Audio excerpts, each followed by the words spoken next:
for joining me. Our book today is Le choix du Père Noël.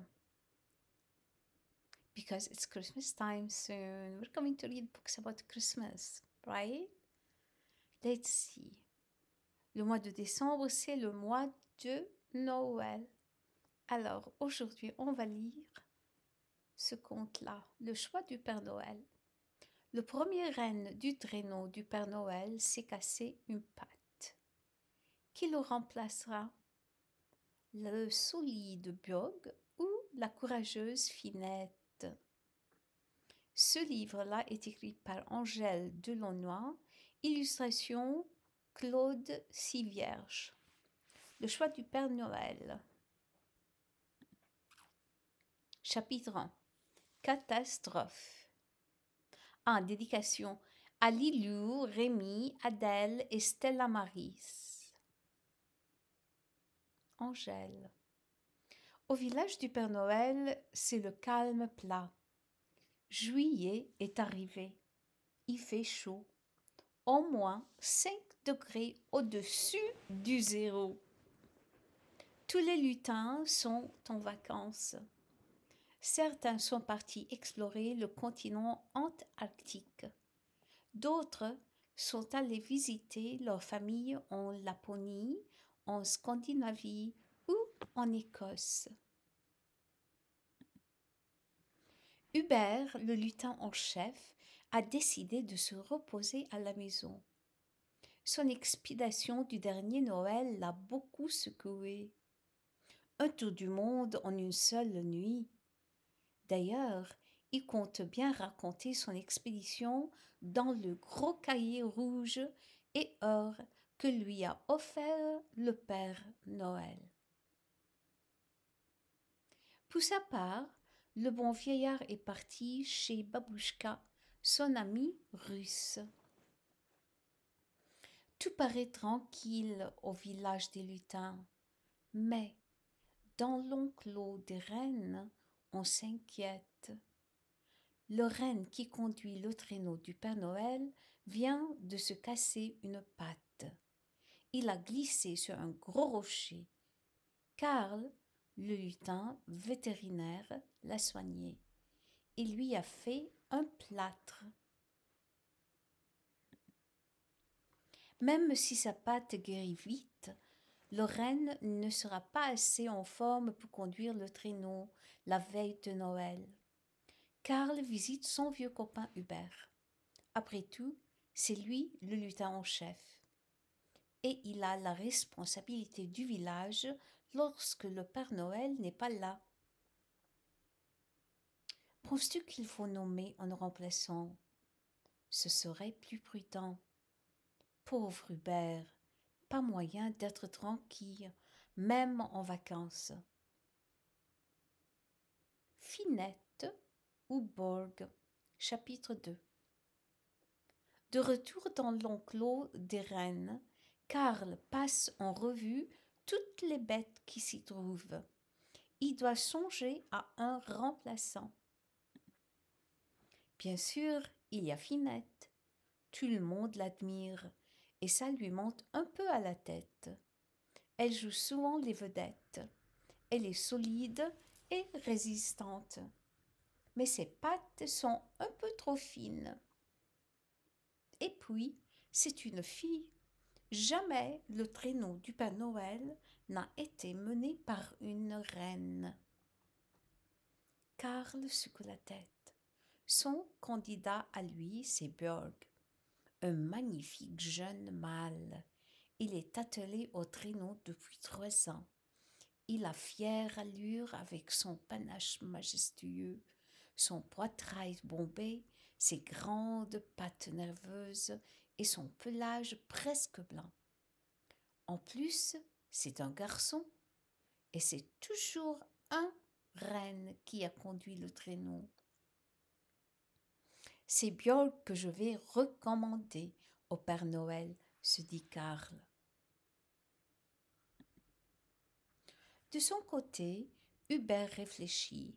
Pour lui, il n'y a qu'une seule bête digne de prendre la relève, Finette.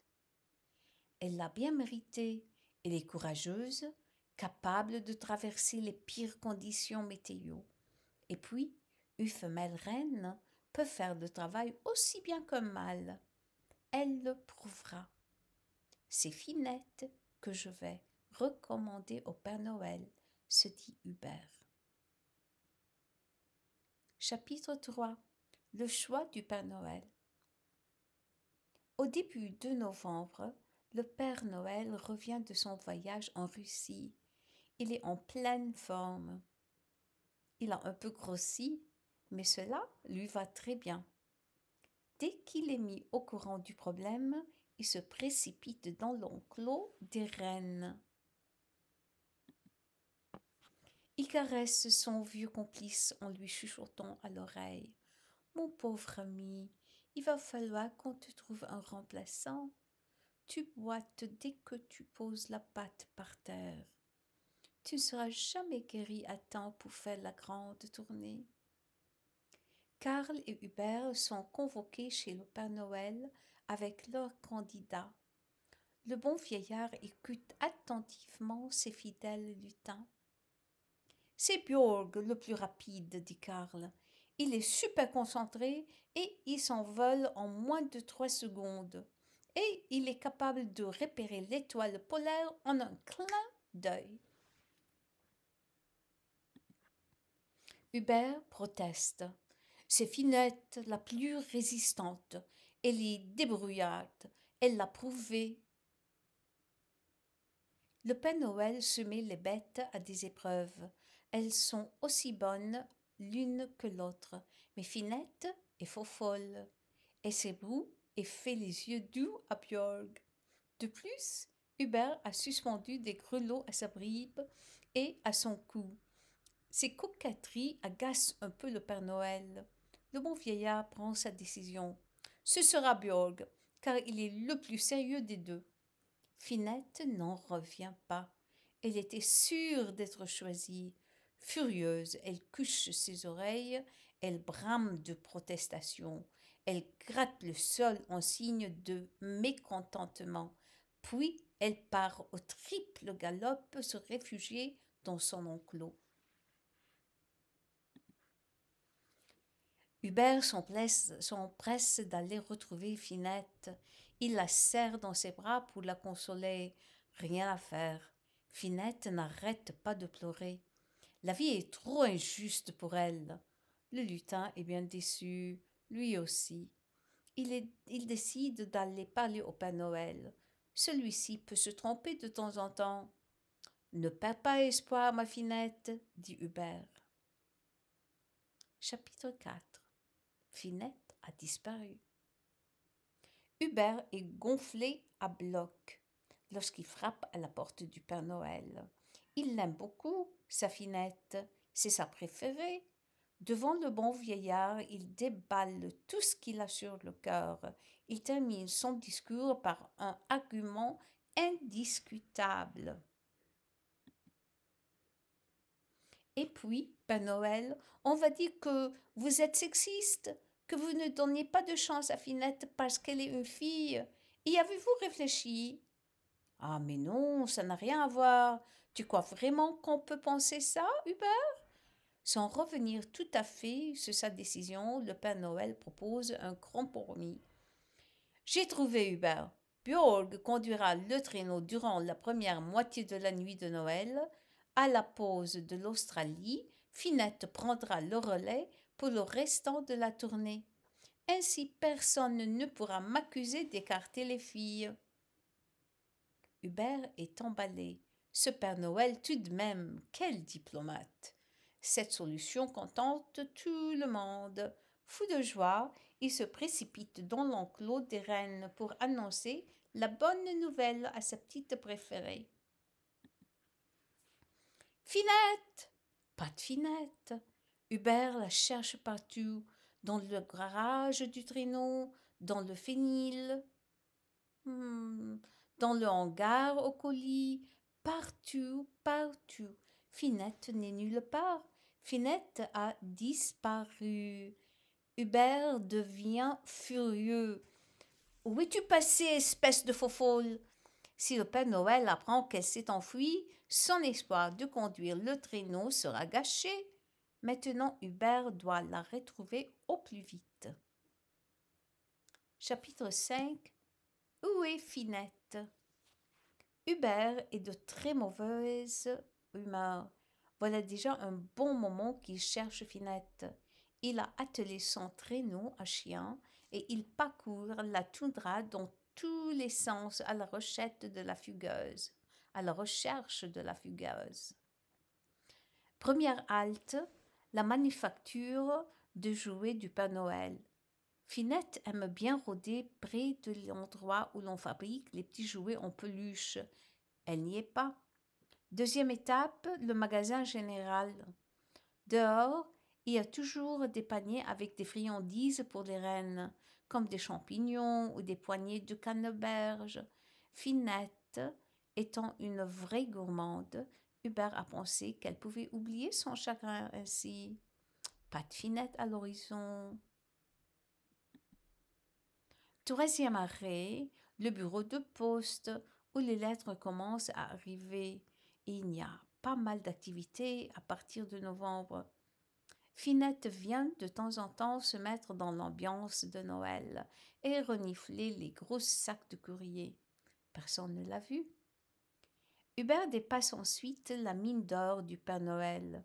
Beaucoup de trous sont creusés dans le sol. Finette aurait pu s'y cacher pour cuver sa peine en paix. Niette, nada, rien. Ah, où es-tu, vilaine bête? Crie Hubert à tue-tête. Le vent lui envoie l'écho de ses appels et il commence à neiger. Décidément, Finette est allée bien loin pour embêter tout le monde. Soudain, le lutin en chef a une intuition. Il devine que Finette est descendue vers le sud, jusqu'à la limite des arbres. Hubert s'émitoufle dans sa doudoune, car la neige tombe à gros flocons. Il fouette ses chiens. Le voilà qui s'élance à une vitesse folle sur la grande plaine. Chapitre 6. La prairie. Après quelques heures, Hubert s'arrête pour faire souffler ses chiens. Soudain, il remarque des traces fraîches dans la neige. C'est la marque des sabots de Finette. Il les reconnaîtrait entre mille. Comme un détective, le courageux lutin continue à pied, les yeux fixés au sol. Hubert s'approche avec précaution jusqu'à une grande prairie et respire doucement. Il veut surprendre la fugueuse. Il va lui montrer de quel bois il se chauffe. Il est très fâché contre elle. Victoire! Finette est bien là. Sa silhouette fine se découpe sur le ciel rose. Mais elle n'est pas seule. Tout près d'elle, Björg lui raconte des petits secrets dans la langue des reines. Et juste à voir comment Finette l'écoute, ces choses-là doivent être bien agréables à entendre. Les oreilles bien droites, les yeux brillants, les deux champions du Père Noël gambadent dans la prairie. On dirait bien qu'ils sont amoureux. Hubert sourit. Maintenant qu'il a retrouvé Finette, il est tellement soulagé que sa colère fond comme neige au soleil. De loin, sans les déranger, il observe les magnifiques bêtes galoper côte à côte. C'est un spectacle si beau que ses yeux se mouillent d'émotion. Sans se faire voir, Hubert revient vers son traîneau à chien. Après tout, les amoureux ont bien le droit de vivre leur romance à l'abri des regards indiscrets. Seul au monde. Sois heureuse, ma belle Finette, murmure Hubert. Chapitre 7. Un nouveau départ. Sans se presser, Hubert retourne vers le village. Les étoiles éclairent son chemin. Il a le cœur en fête. Finette et Björg amoureux, qui aurait pu croire ça? Soudain, un point de lumière grandit à toute vitesse devant lui. C'est une montagne-neige. Hubert reconnaît Karl qui conduit son engin comme un fou. Celui-ci s'arrête juste devant lui. « Qu'est-ce qui t'arrive, Karl ?» demande Hubert. Une catastrophe. Björk a disparu. Je l'ai cherché toute la journée. Si le Père Noël apprend ça, c'est fichu. Björk ne pourra jamais être en tête du traîneau. Hubert éclate de rire sous l'œil ahuri de son copain. Sais-tu garder un secret, Karl? Mais bien sûr, qu'est-ce que tu crois? Eh bien, Finette et Björk sont ensemble dans la prairie. Ils galopent sous la claire de lune et ils semblent bien heureux. Je pense qu'on devrait les laisser tranquilles un moment. Ah, c'est donc ça? J'avais bien remarqué qu'il se passait quelque chose entre ces deux-là. Et les lutins complices promettent de garder le secret. Au bout de plusieurs jours, les fugueurs reviennent au village sans se presser. Hubert et Karl accueillent le couple de reines avec des sourires de connivence et des étoiles dans les yeux. C'est certain, on ne dira rien au Père Noël. Mais est-il possible de cacher un semblable secret au bon vieillard? Chapitre 8. Le grand soir. Novembre passe et décembre arrive. La folie recommence au village du pôle Nord. Les cadeaux vont-ils être tout prêts à temps? Quelqu'un va-t-il être oublié? L'itinéraire du Père Noël est-il correctement planifié? Hubert s'arrache les cheveux. Il est tellement stressé qu'il perd plusieurs fois ses listes d'adresses. C'est si compliqué de coordonner la tournée de Noël. Il a entendu parler d'une machine qui serait bien plus efficace que tous ces papiers. C'est décidé, il va conseiller au Père Noël d'acheter un ordinateur l'année prochaine. Le soir, tant attendu arrive. Tout est prêt. Les reines ont reçu une double ration de lichin. Leurs sabots sont astiqués. Les grelots dorés teintent à leurs brides. Une par une, les belles bêtes s'installent devant le traîneau. Mais lorsque Björk et Finette s'apprêtent à prendre leur place, ils découvrent une superbe surprise. Le Père Noël a modifié l'ordre de son attelage. Au lieu d'être l'un derrière l'autre, les deux amoureux sont placés l'un à côté de l'autre. Du jamais vu, la soirée s'annonce fantastique. À minuit pile, le traîneau s'envole. Très ému, Hubert regarde l'attelage contre le cercle de la lune. Finette et Björk galopent ensemble. Ils sont magnifiques. Le Père Noël est vraiment formidable, murmure Hubert en s'essuyant les yeux. La fin.